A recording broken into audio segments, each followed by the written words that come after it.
Welcome to Cluster Fudge, where the only thing we don't sugarcoat is the truth. I'm your host, Alexandra, and today we're going to say something loud and clear.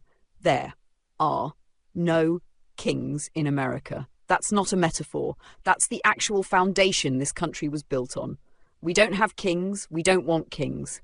And yet, somehow, a good chunk of the country is acting like they've already crowned one. Today's episode isn't just about Donald Trump. It's about what happens when a democratic republic starts falling in love with autocracy, when voters forget that their leaders are supposed to serve, not reign. Let's start by saying this clearly. Political movements in the US come and go. Some are ideas, some are identities. But MAGA, Make America Great Again, evolved into something far more layered than a political slogan. So here's the question we're asking today. Is MAGA a political party or a cult of personality? And to answer that, we need to look not just at Donald Trump's policies, but at how he and the movement changed the very DNA of American conservatism. Origins of MAGA. Make America Great Again, originally Trump's phrase. Ronald Reagan used it in the 1980s, but Trump weaponized it in a way we hadn't seen before. It became a branding machine, not just for a campaign, but for a cultural movement. You weren't just voting for a candidate, you were buying the hat, wearing the flag, attending the rally, posting the memes, and sometimes turning against people you once loved if they disagreed. That's not just politics, that's tribalism. And that tribalism is where the line between political movement and cult begins to blur. Defining a cult of personality. Political scientists define a cult of personality as a situation where a political leader uses mass media, propaganda, and spectacle to create an idealized, heroic, and often worshipful image. Now ask yourself, are MAGA followers loyal to conservative values or to Donald Trump? When Trump shifts positions, like being anti-vaccine before quietly admitting he was vaccinated, do followers hold him accountable, or do they pivot with him? Are critics of Trump within the GOP listened to or ostracized as traitors? When policy becomes secondary to personality, we're no longer in the realm of ideas, we're in the realm of identity. And identities are harder to debate than ideologies. MAGA's effect on the Republican Party. Here's the thing. Trump didn't just take over the GOP, he remade it. Longtime conservatives like Liz Cheney, Jeff Flake, and Mitt Romney were pushed to the margins or labeled as rhinos, Republicans in name only. Election denialism, once fringe, became a litmus test for Republican loyalty. The GOP's 20 convention literally offered no platform, just a statement of support for Trump. What does that tell us? That the traditional hallmarks of a political party, a platform, a set of ideas, a debate over issues, were sidelined in favour of a singular devotion to one figure. But let's also ask, why did this work? Because MAGA didn't just offer politics. It offered belonging, identity, power, rage relief. Millions of people felt left behind by globalization, technology, changing cultural norms, and yes, elite dismissal. MAGA gave them a story where they were the patriots, the victims, the heroes, and the revolutionaries all at once. The rallies weren't town halls, they were theatres of affirmation. And Donald Trump wasn't a politician in those spaces. He was a mirror reflecting back what people wanted to believe. That they were right, that their anger was righteous, that they were taking their country back. Let's walk through some classic cult characteristics. 1. Absolute loyalty to a central figure. 2. Rejection of outside information, i.e. fake news. 3. Framing outsiders as enemies. 4. Demonization of dissent from within. 5. Apocalyptic or savior narratives. MAGA checks every one of these boxes, and this matters because in a healthy democracy, leaders are replaceable, movements evolve, ideas compete. In a cult, the leader is infallible, even when they fail. So cult or party? Let's be fair, not every MAGA voter is a cult member. Some people just believed in lower taxes, tighter immigration, or anti-establishment messaging. That's politics, that's democracy. But what makes MAGA different is that for many it went beyond politics. It became personal, it became emotional, it became existential. When a political movement dismantles democratic norms in the name of loyalty to one man, and when dissent is labelled treason, we've left the party tent and entered something far more dangerous. A party has room for disagreement, a cult does not. So now that we've peeled back the layers of MAGA's rise, let's take it a step further. What is Trumpism exactly? Is it just economic nationalism, border walls and tariffs? Or is it something more psychological, more dangerous, and frankly, more familiar if you know your world history? What I want to do here is show you how Trumpism fits neatly into something scholars have warned about for decades, the authoritarian playbook. And spoiler alert, it's not just about Trump. He may be the face, the mouthpiece, the performer, but this playbook is older than he is and more enduring than any one man. Let's talk about how democracies die, not with tanks and coups, but with slogans and loyalty tests. What is Trumpism? At its core, Trumpism is not a political ideology in the traditional sense. It doesn't have a consistent set of principles. Trump has flipped on abortion rights, gun control, universal healthcare, deficit spending, NATO alliances, and yet his base follows. Why? Because Trumpism is not about issues, it's about identity, us versus them, emotion, rage, grievance, nostalgia, power, not policy-driven, but domination-driven.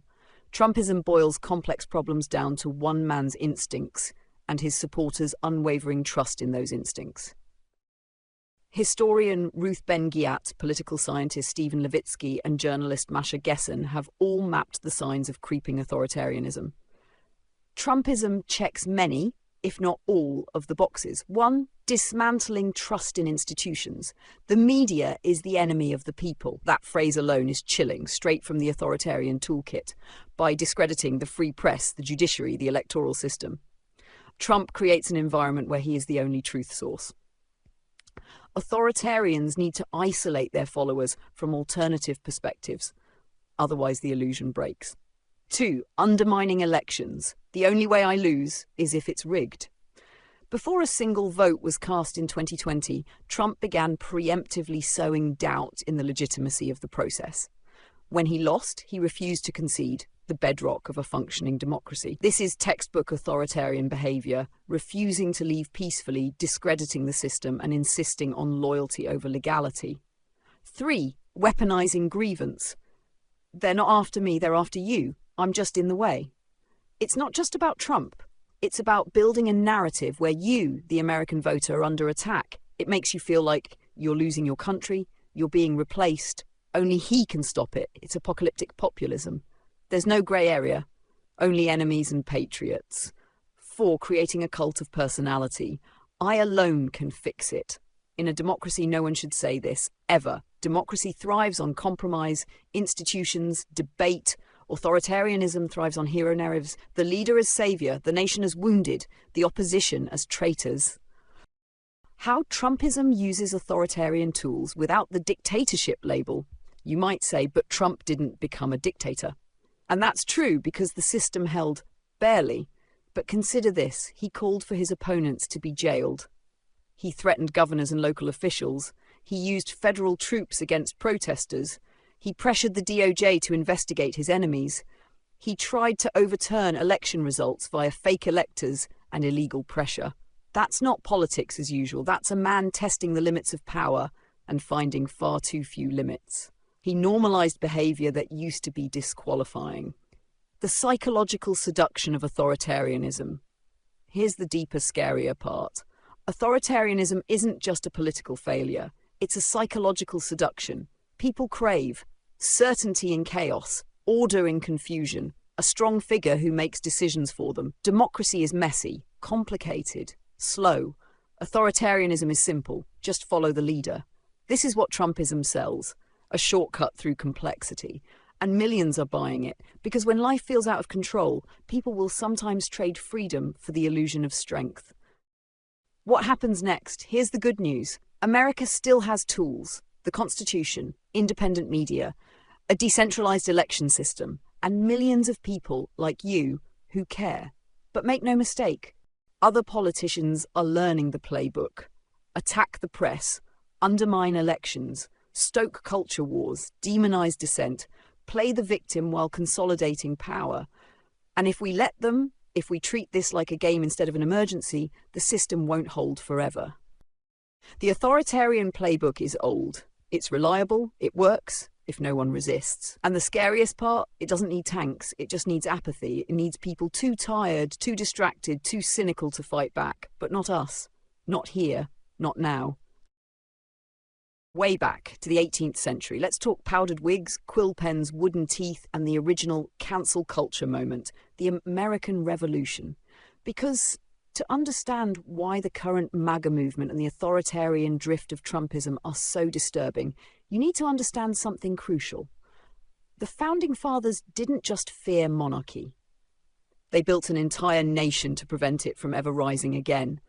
They didn't write a constitution for kings, they wrote it against kings. America wasn't born out of casual political disagreements. It was born out of a violent rejection of concentrated power, in this case the power of King George III. The colonists didn't just oppose taxes or tea tariffs, they opposed a system in which laws were handed down by a single figure. Dissent was punished as treason. Rights existed only at the mercy of the crown. This wasn't theoretical. So when they envisioned a new government, they didn't ask, what should a good king look like? They asked, how do we make sure no one ever becomes king again? Everything about our constitution, everything, was designed to limit executive power. Let's look at just a few examples. 1. Checks and balances. No single branch could dominate. The president could be vetoed by Congress. Congress could be overruled by the Supreme Court. Justices could be nominated by the president, but only with Senate approval. This wasn't elegant design. It was intentional paranoia. Unlike monarchs, US presidents could be removed for abuse of power. That was revolutionary. Literally. They didn't want another George III, a leader who considered himself divinely chosen and above the law. 3. Civilian-controlled military. This was critical. The founders feared a standing army loyal to a single man. They made the president the commander-in-chief. Yes, but kept the military budget in Congress's hands. Because power without oversight? That's a throne. The warnings in their own words. Let's hear from the founders themselves. You'll see how eerily relevant their fears still are. George Washington, in his farewell address, the alternate domination of one faction over another is itself a frightful despotism. He was afraid of partisan warfare becoming more important than national unity, and one party gaining too much power. The accumulation of all powers, legislative, executive, and judiciary, in the same hands, may justly be pronounced the very definition of tyranny. Read that again. He's literally describing authoritarianism. Then there's Alexander Hamilton. Real liberty is never found in despotism or the extremes of democracy, but in moderate governments. They weren't perfect men. We know this. Many were slave owners, patriarchal, and deeply flawed. But they understood tyranny in a way modern Americans often forget. Fast forward to now, where a presidential candidate says he'll be a dictator on day one, where crowds chant "lock her up" about political opponents, where Supreme Court justices are nominated for loyalty, not law, where truth is treated as optional and loyalty to one man has overtaken loyalty to the Constitution. Ask yourself, what would the founders say? Not as a political gotcha, but seriously, would Washington or Madison recognize this version of America as the democracy they risked their lives to build, or would they see us slipping toward everything they feared most? Let's be clear, the founders were never about worshipping leaders. They were about questioning them, debating them, holding them accountable. They didn't create the office of president to be a king without a crown, but MAGA, with its blind loyalty, its rage toward dissenters, its war on institutions, acts like it wants just that, and Trump plays along, not as a president, but as a monarch in waiting. It's not just dangerous, it's un-American, in the deepest historical sense. If the founders feared kings more than anything else, why are you so eager to crown one? Because the truth is this, our democracy isn't protected by tradition, it's protected by participation. And it dies not just when someone seizes power, but when we willingly hand it to them. We've talked about what the founders feared. We've talked about how Trumpism mirrors authoritarian strategies. But the truth is, none of it would be possible without one crucial thing: Americans forgetting the memo. The memo that said we're the ones in charge. That power belongs to the people, not to politicians, not to parties, not to billionaires, and certainly not to a messianic reality TV star turned political strongman. So how did we forget? How did we go from a nation that threw off a king to one that seems desperate to crown a new one? Let's talk about how distraction, disillusionment, and deliberate manipulation have made millions of Americans forget what democracy really means and why that amnesia is dangerous. 1. Entertainment culture and the degradation of civic literacy.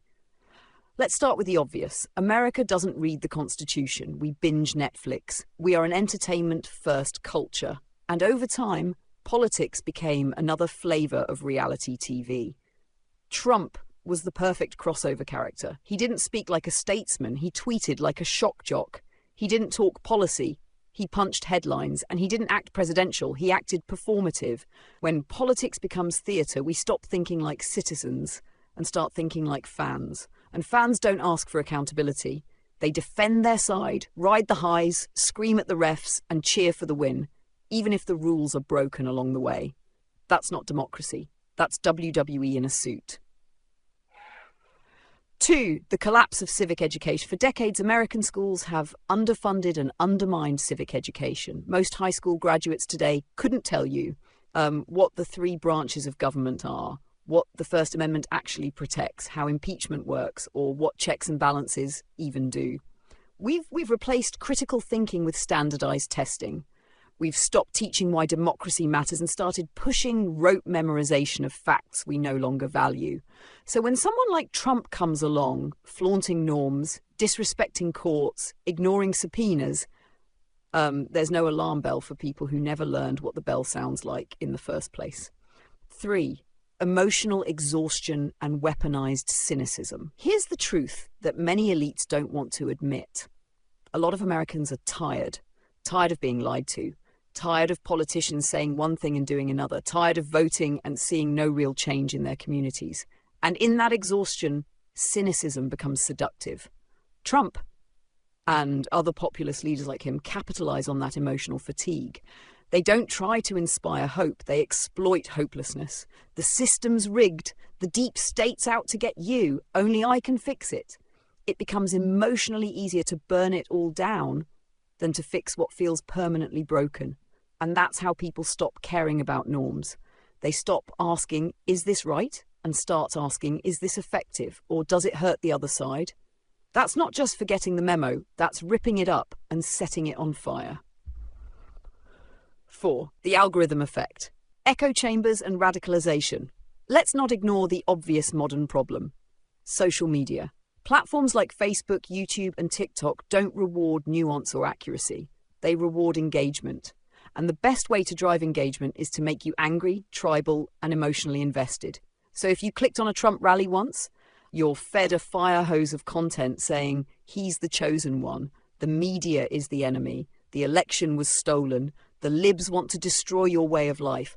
Before you know it, you're trapped in a feedback loop, and so is your neighbour and your uncle and that one friend who now won't shut up about George Soros. We forgot the memo because the algorithms rewrote it. Another subtle but powerful reason Americans forgot the Democratic memo? We mistake selfishness for freedom. Democracy asks us to participate, to care about others, to protect rights we don't personally use. But we've turned freedom into I do what I want. We wear it like a slogan on t-shirts while ignoring the part where freedom comes with civic duty. This hyper-individualism means that people don't vote unless it directly affects them. They dismiss political news as all the same. They disengage from public life until it's too late. It's the equivalent of never showing up to practice but expecting to win the championship. Democracy doesn't run on vibes. It runs on involvement. 6. The memo was never taught to everyone. Not everyone in America was given equal access to that memo in the first place.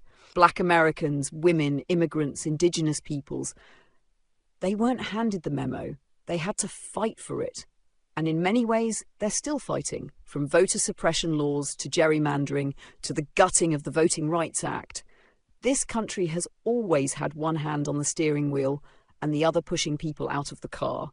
So when MAGA shouts, "Make America Great Again," A lot of people hear it as, take America back to when I had the power and you didn't. That's not a democratic memo, that's a dog whistle for domination. We were told democracy would protect itself. It doesn't. We were told it can't happen here. It can. And we were told that patriotism means waving a flag. It doesn't. It means reading the damn memo and refusing to let anyone light it on fire. Okay, let's imagine this. You're in a country where elections still technically happen, the national anthem still plays, and the people still believe they live in a democracy. But in reality, power is concentrated in one man. His word carries more weight than law. His image is everywhere. He can do no wrong in the eyes of his followers. He discredits the courts, the press, even the military when they contradict him. Is that a republic? Or is that a crown without the jewels? Because here's the truth we don't like to say out loud. When you crown a politician, you kill the democracy you think you're saving. Let's go deeper. Crowning a politician equals killing accountability. In a functioning democracy, politicians answer to the people. They face questions, protests, investigations, and consequences. That's the deal. But when you crown a politician, when you treat them like a savior or a strong man, accountability dies. Let's look at how that plays out. 1, they no longer need to tell the truth. If followers believe them no matter what, then lying becomes a tool, not a liability. They'll say the media is fake. They'll claim crime is rising even if it's not. They'll insist they won in a landslide even when every court, audit and fact disagrees. And followers? They'll go along because the leader is no longer just a politician. He's the arbiter of truth. 2, corruption becomes normalized. When loyalty matters more than law, a crowned politician surrounds themselves with yes men, not public servants. Investigations are called witch hunts. Whistleblowers are punished. Critics within the party are purged, not debated. Sound familiar? That's not law and order. That's autocracy in a red hat. 3, opposition becomes the enemy. In a democracy, opposition parties are the loyal opposition. Different ideas, same commitment to the country. But when a politician becomes a crowned figure, opposition is reframed as unpatriotic, dangerous, out to destroy America, which justifies things like harassing election workers, threatening journalists, storming Capitol buildings. Because now it's not just politics, it's a battle for survival, or so you're told.